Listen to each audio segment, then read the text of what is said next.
وی چې په کم کور کې 3 کار کیږي نو په دې کور کې به برکت نه ښه. چې کم کور کې 3 کار کیږي نو د دې کور نه به برکت اوچتیږي ښه. یو چې په کم کور کې زنا کیږي د دې کور کې به برکت نه به په رزق کې، نه به په اولاد کې، نه به په مال کې، نه به په جان کې.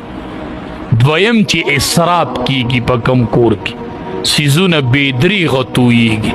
بېدریغه پخول نه چې بېدریغه پخي خدا به بېدریغه خلک خوري، دا د سخا دلیل دی. ښه خبره ده چې ډېر پخیږي خو اسراف پکېږي، ضرورت بدلېږي. تاسو یې نه که نه د نالو کې چاول رواني ښه د زنانې واړې په دې نالو کې چاول رواني. چې په کم کور کې اسراف کېږي هغې کور کې به برکت نه ښه. او دریم چې وی په کم کور کې خیانت کېږي نه هغې کور کې به برکت. خیانت به نه کوو ښه.